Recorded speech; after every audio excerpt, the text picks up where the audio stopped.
États, dans tous ces États. Et pourquoi pas dans tous ces États avec une majuscule? Parce que le phénomène a été justement protéiforme, mais il a été aussi très transversal. Il n'y a pas, je crois, de réalité, de système qui ait été plus transfrontalier, plus transnational, plus transatlantique, plus transocéanique et d'une ampleur considérable dans la durée, bien entendu, et dans l'espace. Donc c'est un funeste record, c'est un triste et funeste record, notamment les déplacements de population qui ont été massifs, déplacements forcés de population qui ont été massifs, qui ont duré longtemps et qui ont été si amples dans l'espace. Et ce qui est sorti de cela, c'est comme une espèce de sidération des nations, une sidération qui les a conduites à considérer qu'il y avait peut-être lieu de poser du droit en surplomb, un droit qui transcende leur législation nationale, d'instaurer une espèce de tutelle de la mémoire universelle. Et dès que les nations ont pu se regrouper, elles ont construit, j'allais presque dire, elles se sont acharnées, disons de façon plus neutre, qu'elles se sont attelées à construire cette espèce de droit en surplomb, cette espèce de tutelle de la conscience universelle. Parce que dès 1926, lorsque se crée la Société des Nations, une convention est adoptée relative à l'esclavage, et c'est la première et la seule d'ailleurs, qui donne une définition de l'esclavage avec, en indiquant que c'est la situation d'une personne sur laquelle s'exercent des attributs de propriété. Cette définition, cette convention sera reprise en 1956. Mais entre-temps, que se passe-t-il? En 1926, c'est la Société des Nations qui jure, c'est grand Dieu, qu'il n'y aura plus de guerre mondiale, après la Première Guerre mondiale. Évidemment, les hommes étant incorrigibles, il y a la Deuxième Guerre mondiale, et après cette Deuxième Guerre mondiale, l'Organisation des Nations Unies va s'atteler à nouveau à cette œuvre d'élaboration d'un cadre juridique, d'instruments qui devraient s'imposer aux législations nationales. C'est donc la Déclaration universelle des droits de l'homme de 1948, et nous savons le rôle qu'ont joué notamment René Cassin et à ses côtés Stéphane Hessel, qui était jeune à l'époque et qui en parlait, puisqu'il nous a quittés aussi, qui en parlait avec beaucoup de modestie. Il y a ensuite la Convention européenne des droits de l'homme, qui date. Il y a d'abord la Convention relative à l'abolition de la traite en 1949. Parce qu'il y a, voilà, je crois, je parlais de sidération, il y a cette espèce de traumatisme terrible. Il faut vraiment dire très clairement, dans une parole sans ambiguïté, que l'esclavage n'est pas acceptable, que la traite n'est pas admissible. Ensuite, il y a la Convention européenne des droits de l'homme. Donc, il y a une déclinaison des droits fondamentaux qui se fait dans ces instruments internationaux. Il y a après, bien entendu, le pacte des droits civils et politiques, la charte africaine des droits de l'homme, qui, elle, date du droit des peuples et des droits de l'homme, qui date de 1981. Le pacte international date, lui, de 1966. Et puis après, quand même, on construit des instruments judiciaires. Après avoir posé ainsi le cadre juridique, on pose le cadre institutionnel. Parce que, je répétais, que les hommes étaient incorrigibles, et que surtout les pouvoirs sont abominablement répétitifs. Et donc va se créer le tribunal international pour l'ex-Yougoslavie, puis sera créé le tribunal international pour le Rwanda, et en 1998, la Cour pénale internationale, donc l'adoption du statut de Rome et l'instauration de cette Cour pénale internationale. Mais une fois qu'on a créé à la fois ces instruments juridiques qui se posent au-dessus des législations nationales et qu'on a créé ces instances judiciaires qui se posent aussi au-dessus des pays qui sont en cause, l'ex-Yougoslavie, le Rwanda, au-dessus donc de ces pays, qu'on met là ces pays qui a vocation non pas seulement internationale, mais en fait universelle, à juger des crimes contre l'humanité, des crimes de guerre. Que font les États? Qu'ont fait les États? Les États ont soit ils avaient déjà des textes de loi, soit ils ont décliné ces instruments juridiques internationaux. Ils les ont déclinés dans leur législation, et puis parfois ils sont allés plus loin.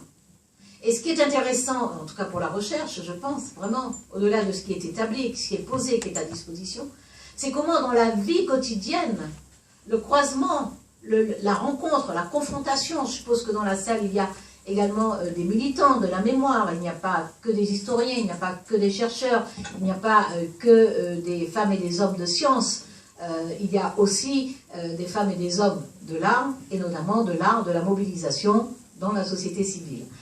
Et ce qui est intéressant, c'est de voir comment la relation un peu dialectique entre ceux qui savent, ceux qui recherchent, et ceux qui croient, je le dis un peu en résumé pour les militants, et ceux qui croient, comment cette relation devient vraiment dialectique, au sens où elles se fécondent l'une l'autre, elles s'enrichissent l'une l'autre, elles se stimulent l'une l'autre, elles se nourrissent l'une l'autre. Et c'est cet effet conjugué qui va produire, au-delà des textes de loi, des initiatives dans certains pays, qui s'inscrivent dans l'espace public, qui s'inscrivent non plus seulement dans la mémoire, mais également dans la conscience.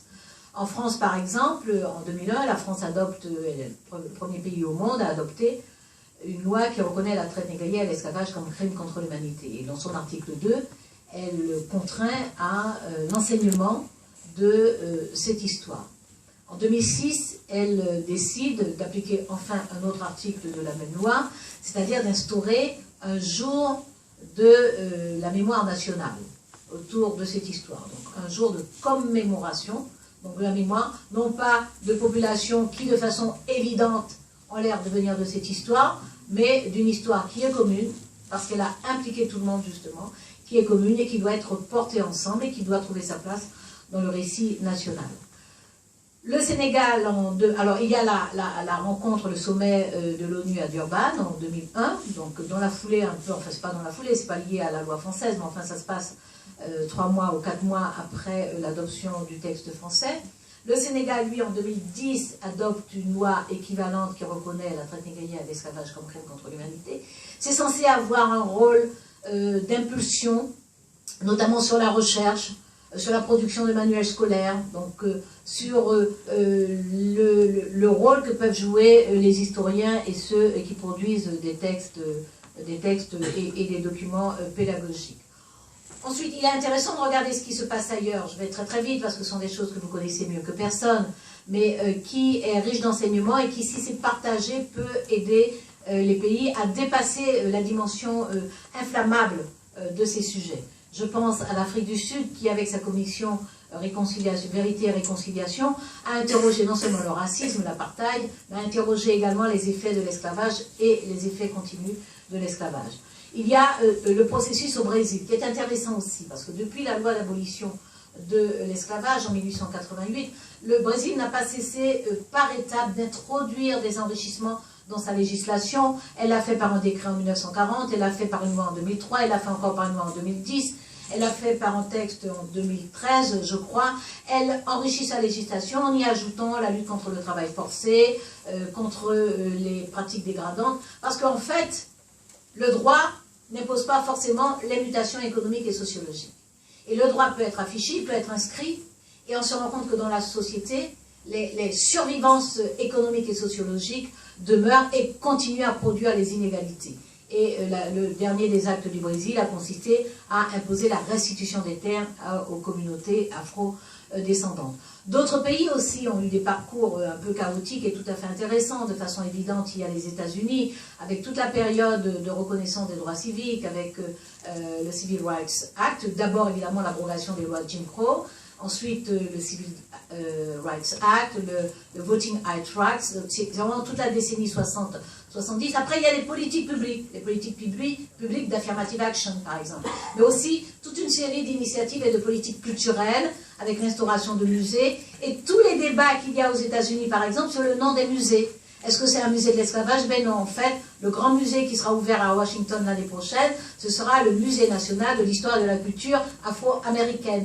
Donc, ça n'est plus juste une enclave, comme si c'était un morceau d'histoire d'une catégorie d'Américains. Non, c'est l'histoire des États-Unis, et cette histoire est assumée en tant que telle, et le lieu, la géographie compte, parce que dans l'espace public, si on donne un nom de prestigieux libérateur à une impasse, évidemment, ça dit l'échelle des valeurs. Si par contre c'est la plus belle place publique qui prend son nom, ça dit aussi l'échelle des valeurs. Donc ce sera sur le Mall ce grand musée. Et cette place géographique aussi est extrêmement significative. Il y a tout ce qui se fait au Canada, au Royaume-Uni aussi, avec le Black History Month. Et puis, il y a cette année, d'ailleurs, une décision de la Cour suprême qui est intéressante pour nous, parce qu'aux États-Unis, le free speech, normalement, ne supporte aucune restriction, aucune nuance. De sorte que des propos antisémites peuvent ne pas être poursuivis par la loi parce que ça relève du free speech. En Europe et en particulier en France, la loi a très fortement encadré les propos racistes, les propos antisémites et combat les discriminations.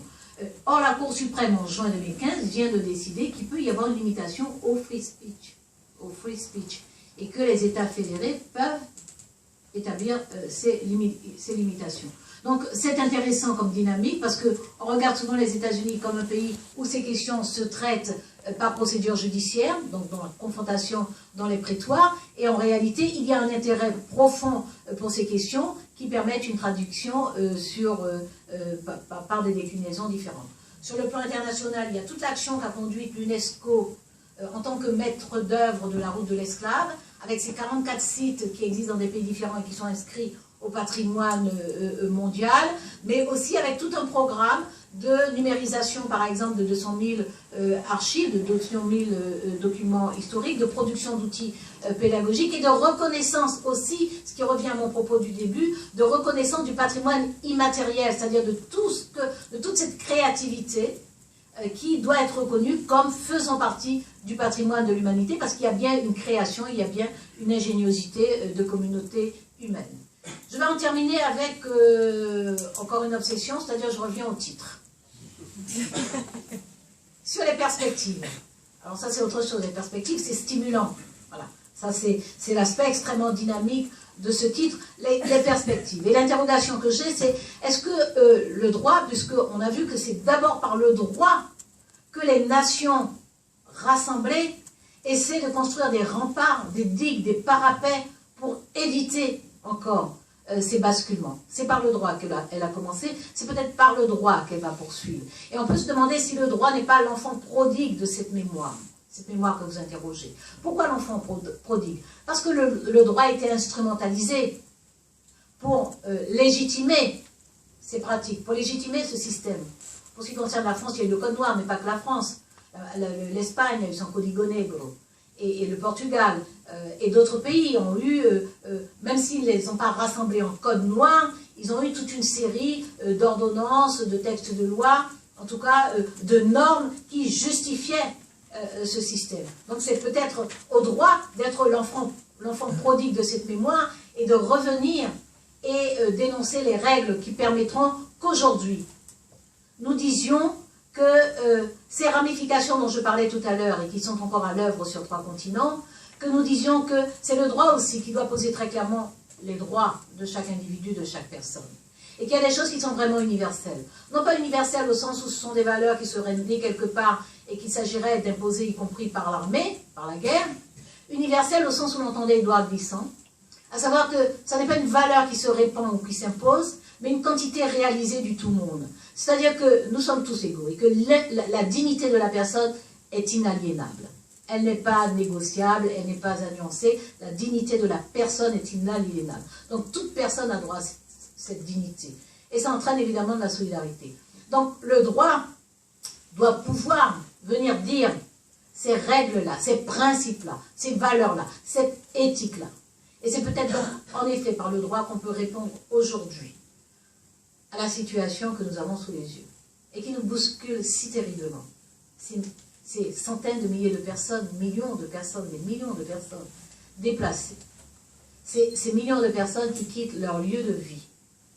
Ces millions de personnes qui pensent que mais la Terre s'habite, que la planète est notre maison commune, et que lorsque la vie est infernale et insupportable, lorsqu'elle contient un risque de mort en un lieu, il y a d'autres lieux.